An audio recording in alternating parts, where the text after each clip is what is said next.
Talent Tide podcast presented by Job.com. This is the show that ensures you have the information you need to adapt and evolve your workplace culture as you ride the wave of change in talent management. I'm your host, Chris Nichols, and today we have the CEO and co-founder of Humanly, Prem Kumar. Humanly is an AI platform that helps companies become more efficient and equitable in their conversations with candidates, and I am a huge fan. Prem, it's great to have you on the show. We've been working on this for seemingly months now, and just in kind of the pre-show talk, you're in surprisingly good spirits for your Mariners being down 2-0. So, how are you holding up? What's the situation we've got in Seattle right now? Well, happy to be here. Big fan of the show. The situation in Seattle is we need to win tomorrow. It's been 21 years since we made it to the playoffs. So I'm happy we're here, but I'm hoping we can extend this a little bit. Well, I'm rooting for you. The Astros were long a foe for my Cardinals in the NL Central, and now they're in the AL West, and they're cheaters. And so, anybody that can knock them out, that's a win for me. We're going to do our best. Give it a good shot. So obviously, Humanly, AI tech, there's if anyone does know anything about you, I think that it's interesting how you got here because you don't have the most traditional background to get into HR tech. And so I'd love to hear about, and I think our listeners would be interested in hearing about where your career started, and maybe it'll plant some seeds for how you got to where you are today. Yeah, absolutely. So grew up in the Seattle area. Obviously that's why I'm a Mariner fan.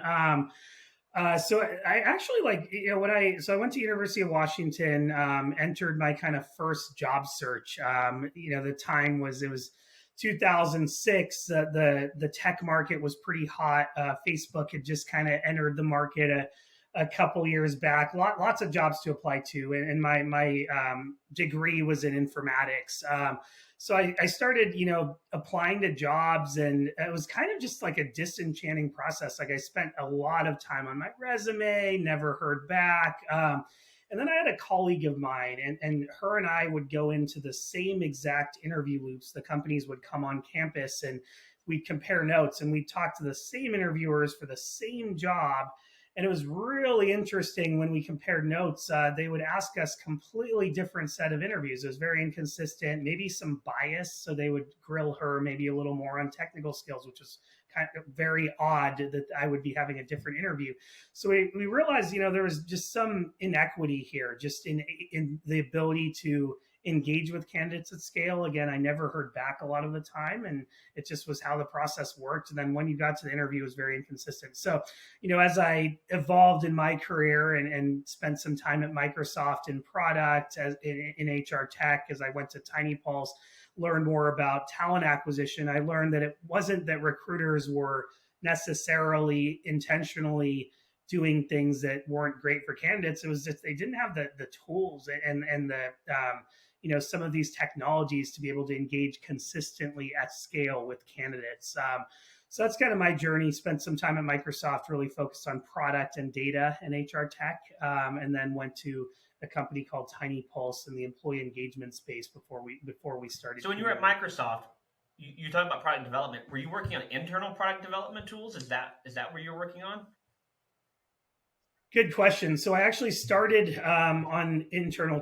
When I first started, I was actually on the account management, working with our enterprise clients. I did some operations work, but then I settled in within product and started with internal tools. So I was the PM for our global HR portal. So everything from what we're doing from a career content standpoint to internal mobility, employee engagement. So all the technology that we use for our global workforce. My team would build. And then we'd go out to customers externally and say, hey, this is how you can build a portal on top of the Microsoft stack, on top of, Azure, SharePoint. But then Microsoft got into the business of HR tech. So when I had eventually moved to the product teams, and when LinkedIn was acquired, one of my roles and our team's roles were kind of how do we bring this data, these set of use cases into the Microsoft ecosystem. So started internal, and then Microsoft had a kind of bigger appetite to go external, and now they have Viva and all of those sort of investments. I think that's a cool piece because I don't think most people really think about the types of entrepreneurship that occurs, especially in an organization like Microsoft, right? Like, wait a second, you're building tools internally to improve processes, right? So, was there anything that you were building internally while you were there that kind of sparked, or maybe some of your experiences? Was there something that you built there, or you were trying to build to just solve problems for Microsoft? Can you speak to that a little bit? Yeah, absolutely. So, and I definitely feel there's a lot of parallels between being an entrepreneur and an entrepreneur. When I pitched VCs for Humanly and raised money, it was very similar to pitching VPs and raising money when we were at Microsoft. So, very similar deal. One of the projects, which was probably the one of the most exciting projects I worked at with Microsoft, didn't end up getting deeply external, but a project called Me at Work. So it was kind of internal, almost enterprise social network. And this is before like Facebook Workplace and some of the stuff that's out now. But it was a way for us to connect with other employees to find out, hey, is this person in Israel at Microsoft working on this same NLP algorithm that I'm working on in Redmond? Maybe we should collaborate because we're building the same thing for two different parts of the organization. So Me at Work helped kind of bring people together. It was also eventually going to be used for internal mobility scenarios. So if you were in role for 3 years, you're a high performer, maybe we'll start pushing you some internal Microsoft jobs because we know you're getting hit up externally. So that was, we launched that kind of almost like a skunk works. Microsoft makes this entrepreneurship. They have a program called the Garage Project and others where employees can kind of build things that they think could be beneficial. Me at Work actually was sponsored by a VP, and we ended up getting it to about half the company internally. It ended up getting kind of sucked into what they're doing with Office 365 in general, but it was a fun one for That's sure. super cool, and I think that it's such a great story because looking now at you as a co-founder of an HR tech product, right? It gives you an insight now likely into how large corporations think about how they solve some of these problems, right? Yeah. So I'm interested to get into Mhm. some of that maybe later on in the episode here. But when we look at your time at TinyPulse and what you were doing from employee engagement, how did you use that to where did the seed idea for Humanly come from? Yeah. Yeah, so we were working at Tiny Pulse with thousands of these customers that were trying to solve problems, as you mentioned, around employee engagement, around diversity, equity, inclusion, and belonging. How do you kind of take a pulse of your organization and make it a place that people want are retained, that they want to work at, that you're not just that quite quitting is a big term right now. Back then it was more engagement. There's a professor, Dr. Brooke Holtum, I think he was at Georgetown. He coined the phrase reluctant stayers. So people that are staying reluctantly, but kind of quiet quitting. That was what we were really focused on avoiding. But I realized a lot of building a culture really starts with, who maybe it's obvious, but who you're bringing in the first place. So are you bringing people, if you're trying to build a growing organization, bringing in more of the same types of folks will keep you stagnant. So how are you actually building and bringing in new types of folks that will help elevate you to that next level? So that's kind of where we kind of started finding that a lot of our Tiny Pulse customers that were solving these problems, a lot of the problems started with hiring and who they're bringing in. And then we also found they had lots of great tools for applicant tracking, lots of great tools for sourcing. So maybe they had really diverse pipelines, but really that inclusion journey, the equity journey, the culture journey starts in your first interviews and your first touch points with the candidates, even if it's through a chatbot, even if it's through automation. So how can we really, and we didn't see great solutions for those direct conversations you're having with your job candidates. So there's tracking tools, but not interacting tools. Whereas, and this was, about 3.5 years ago, there's a little more now. But we saw in sales and marketing, you'd have tools like Drift to engage on a website with a prospect. You'd have tools like Gong once they're in the sales conversation. How can we bring that conversational AI to the candidate experience and help hiring teams be more equitable and efficient? So that's kind of some of the genesis. I felt that a lot of our Tiny Pulse customers had that gap, and we wanted to go out and solve for that. I appreciate that so much, because when I look at the hiring process, we've already mentioned some things that are just kind of funny. You talked about your resume early on, and in some ways, a resume is like the most pointless activity that you do ever, right? Because it's like I do all of this paper and then I put it into an applicant tracking system, and it just has to be good enough. But I've probably invested hours into building a resume for it to be just good enough to have the chance to get to have a phone screen with someone, and maybe I pass a few of the screener questions, to maybe get to talk to the actual hiring manager. And so what we do is we disqualify so many candidates, and yet we have thousands of open jobs across our most of our businesses, right?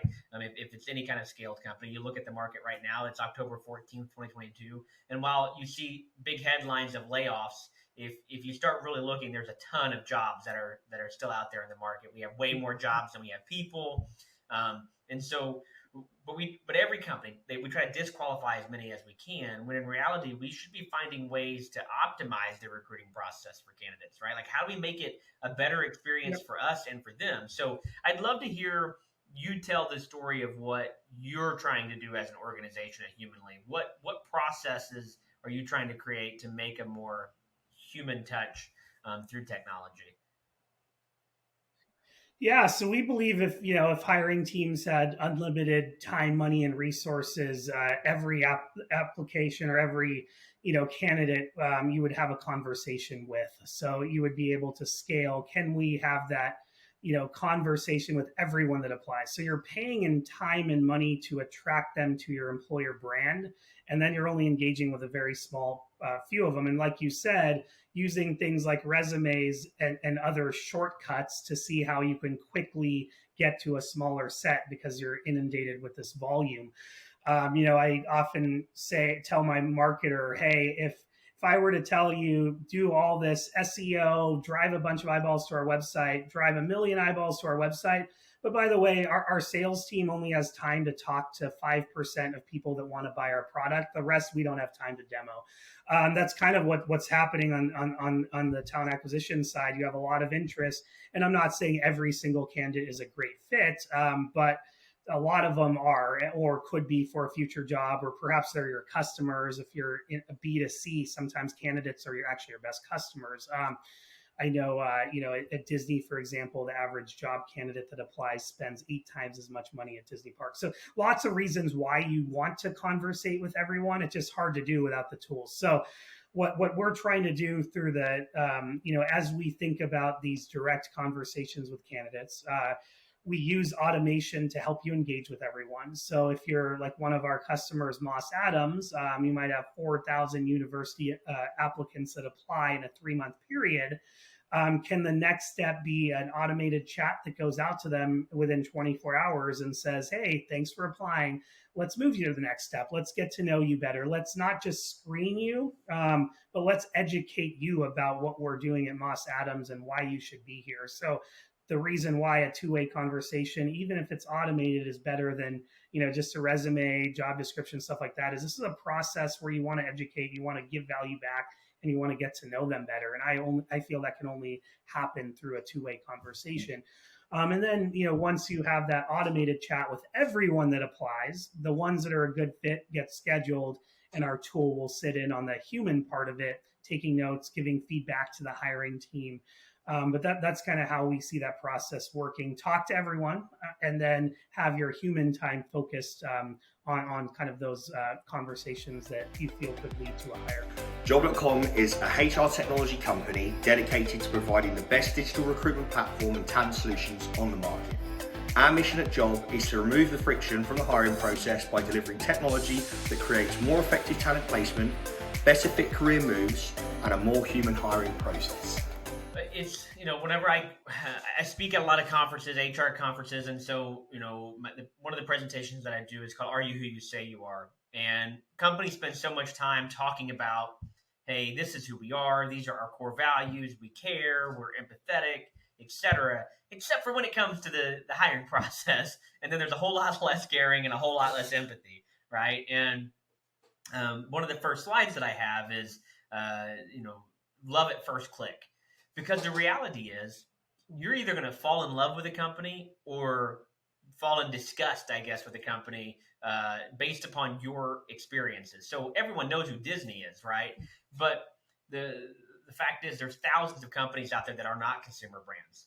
And so I'm not going to have that same name recognition of them. I'm not going to go to Google and find them by putting in their name. I'm probably going to be searching for that type of job. And so if I were to compare, two jobs, and I go to one and I have immediate feedback, and I'm talking to, even if it is a bot, right? If I'm talking to something technically versus just dumping my resume, and I'm going to say, wow, that was at least an experience. That was different. It was more innovative, and I know they have more information about me because I was able to share it. So I love that Yep. that part of Humanly and what you all bring to the market. Maybe share. I'd love to hear more about the bias aspect, Prem, and what Yeah. how that plays into the system. Like, what are we doing so wrong that we need conversational AI to help us? Like, what are the kind of things that it can help with? Yeah, so I think there's a couple things. One is just being able to scale the interactions. So if you have thousands of people applying, it's unlikely that a recruiter is going to be able to call up every single for these high volume jobs, call up everyone. So it helps you kind of expand your touch. There the other piece is it helps you be more consistent, so you can have kind of the same conversation at the top of the funnel, not introduce things that might be unfair or biased. A lot, and particularly we see that coming into play after the point of application. There are some things that happen in the application process, of course, but once you get into the interview, and for the jobs that we're our customers are hiring for, generally the next step is a virtual interview, so a Zoom call, a Microsoft Teams call. But we're seeing a lot of very interesting things happening there. And some of them are very simple. So you brought up the Seattle Mariners. So one of the pieces of data we're seeing is if it's a Seattle recruiter or hiring manager interviewing a Seattle candidate, they're more likely to spend, I think, about a minute more on small talk at the beginning. Maybe they're talking about the Mariners losing to the Astros yesterday, or maybe they're talking about something else. But it seems kind of small to small talk, but what's actually happening there is those candidates are given almost an unfair chance. By the time the questions start, we can measure that the interviewer already has a higher rapport and sentiment with the candidate, and they have less time to actually ask questions. So in extreme cases, maybe you spend the first 5 minutes just kind of talking about that, and nothing wrong with rapport building at all. I think it's a good thing, and good recruiters are great at it. But giving every candidate a fair shot to have that kind of rapport building is important. So some of the biases we find have to do with inconsistencies in interview format, not being as structured, or I'll end with this, but just treating people differently. Sadly, one of our customers, they were having a hard time with their IT department. It was mainly men. It was about 73% men. The candidate pipeline was very diverse, but women were dropping off and taking jobs elsewhere at a much higher rate. What we found in their interviews is women were getting 12 minutes less to even talk. So we can measure interruptions, our interviewers showing up on time. So I feel to create that diverse workforce, really paying attention to what's happening inside those interviews and treating everyone the same is surprisingly not happening all the time. There's so many opportunities for bias, and we don't even think about the ones that we think about, and the ones that are in the news are the ones that you can see, the color of our skin, right? Yeah. Or maybe that you can hear, accents, things of that nature. The common one of my favorite quotes from a movie is from Sweet Home Alabama. You've probably not seen it, but the male lead character says, "You think just because I talk slow that I'm stupid," right? And those are biases that we have, regionally, in race and everything. And the reality is, there's so much more than that. I mean, you mentioned that you went to the University of Washington, but if I'm a Washington State grad, I'd be like, he's probably, some wealthy kid from the suburbs, and, he's not going to want to work hard, et cetera, because we all have these preconceived notions because of our own experiences in life. And so Yep. I love the things that you've talked about around how we help to eliminate some of those things. What about like big dreamy things around this? Is there anything that you all maybe aren't doing just yet that you're working towards? Like where do you see more ways to eliminate bias from the recruitment process? Yeah, no, it's a great question. So I think we're starting with the basics. So I think on the chat side, we're keeping things standardized. We're not using like gendered language or ageist language. The words you use matter. So that's where we're starting. And then on the interview side, I mentioned some of the standardization pieces. But I think one of the things that where we're trying to take this is, can we help people whatever conversation they're having with a candidate, and then maybe even post hire as well. Can we measure things like empathy, which we actually are measuring empathy right now through active listening, through leaving time for questions, things like patience. But really, where it moves the needle for me is not just the fact that we can measure this. A lot of this is now measurable. We can even measure, like, are the interviewers looking at their phone a lot, or are they really engaging with the candidate? And again, the goal is not to get people in trouble, but organizationally, can we just show up better and represent our employer brand better? But to me, where this really adds value is not just having the data, but tying it to outcomes. So can we actually say, by doing these things, you are driving a higher offer acceptance rate.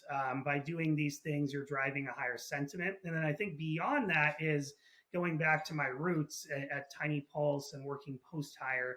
Can we plug into these post hire systems and learn about performance, learn about tenure, learn about engagement, and say, hey, the cohorts of candidates you're hiring that end up having the highest impact as employees, here's what you're doing in the interview.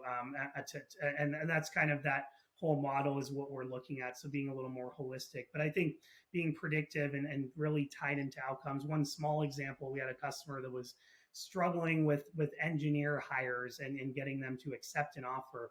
Not so much a high volume scenario, but it was actually turned out to be quite simple. The only part of their employer brand value prop that was correlated to engineers accepting the offer was remote work. And it might seem obvious, but they were talking about how great their CEO was or their benefits. But by just talking about remote work at the beginning of the call, the middle, and asking at the end, do you have any questions about our remote work policy? They noticed an 8% increase in engineers converting and accepting jobs. So sometimes it's just simple stuff. It doesn't have to be always kind of some deep learning thing. You know what? That brings up a good point. Data is all powerful, right? Like information is power. You need information to be able to make informed decisions. And for years, I mean, the interview process is such a subjective process in most organizations, right? Like, oh, we have this list of 30 questions in our question bank. Well, I might use these 4 questions all the time, but this other recruiter that recruits for the same role might use these 10 questions. And so, but nobody tracks anything like that, right? Nobody's tracking how often they bring up remote work, because you have to be persistent and you have to be organized in your leadership approach. And just historically, most organizations have not had that kind of sense of objectivity within their TA process. So it's amazing. You start measuring something and you realize that's not what we were trying to figure out, but it gave us a solution to this. Any thoughts around that, or any more experiences that you've had? Yeah, the measurement is huge, and sometimes it's the simplest things, right? So, like, if folks ask me, so let's say we tell someone, hey, being more empathetic or being more consistent can help drive up candidate sentiment. It can drive up conversion. So it's not. It kind of sounds vague. How do I become more structured or empathetic?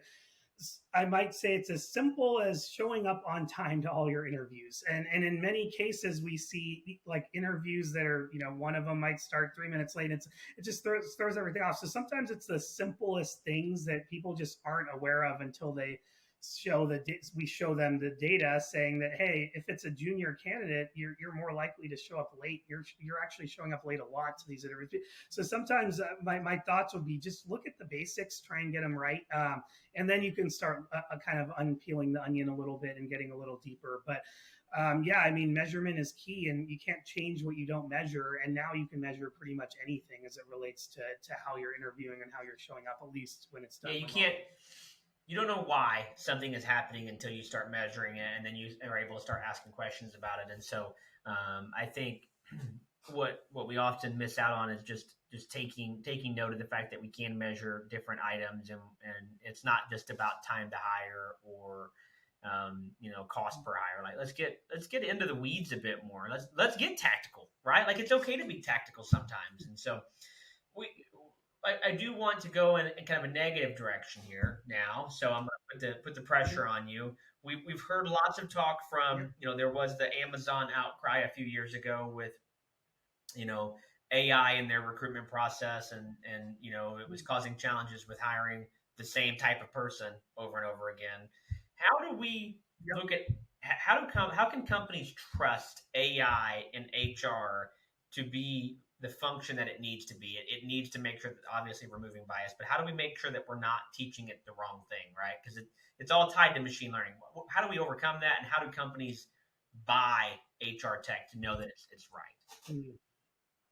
Yeah, great question. And you kind of were asking me earlier about my learnings at Microsoft and implementing internal tooling.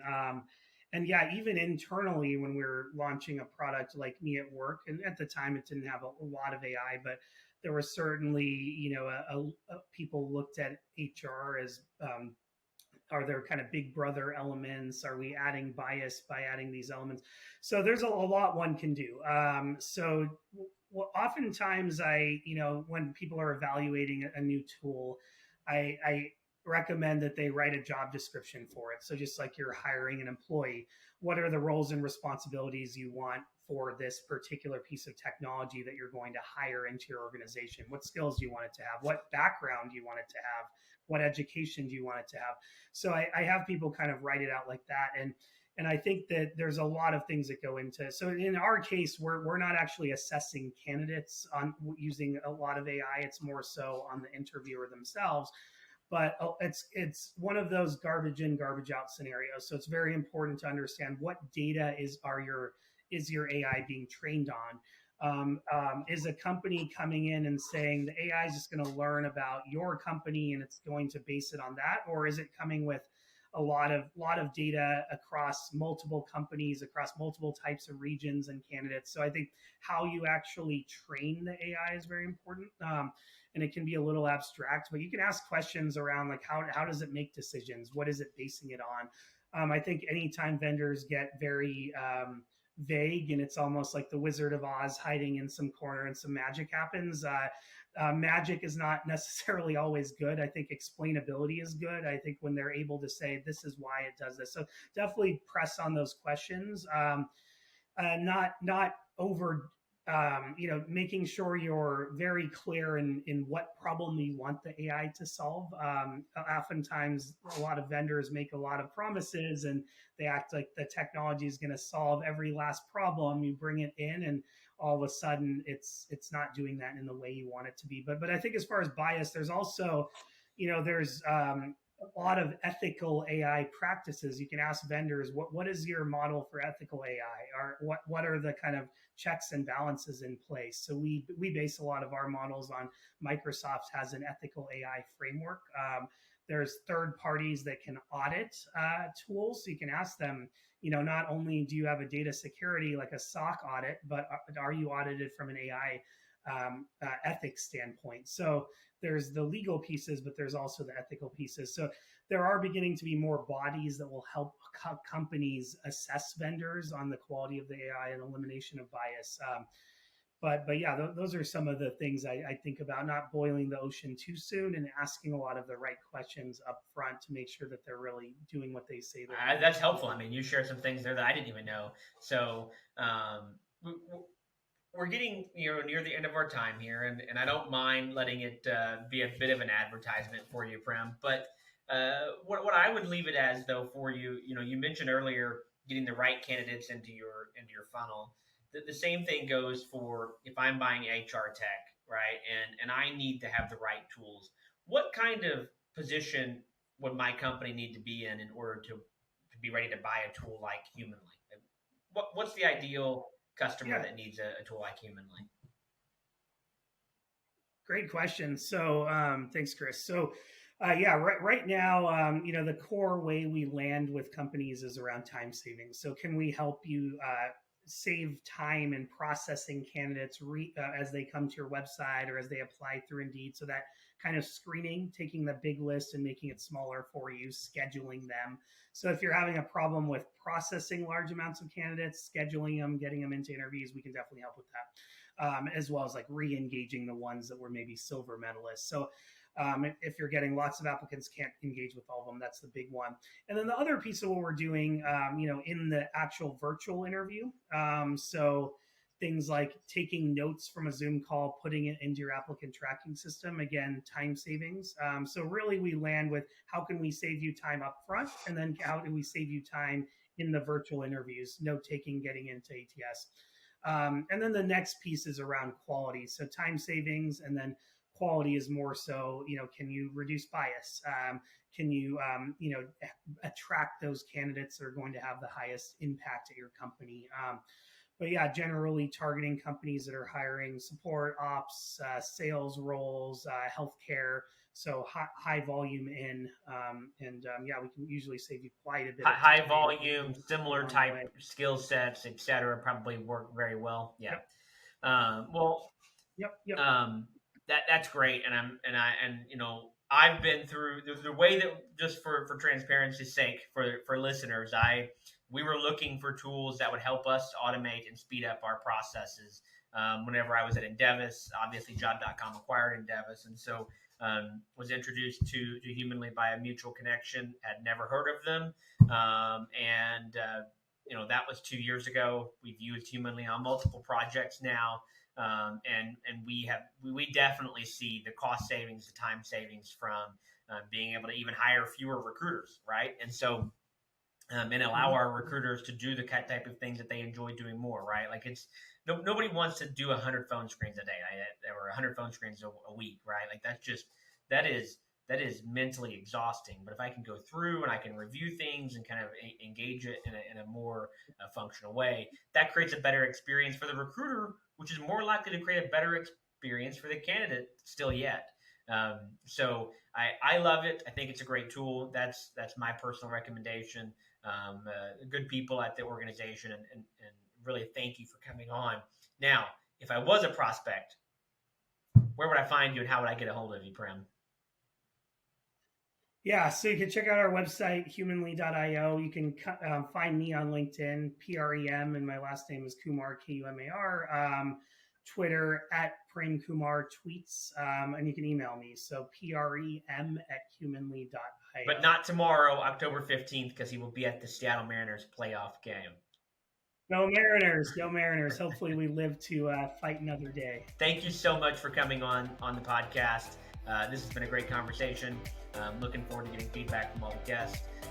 You'll be able to find it on YouTube, Spotify, and any place that you get your podcast. That's a wrap on another episode of the Talent Tide podcast. And remember, success is on the other side of fear. Go get them, folks.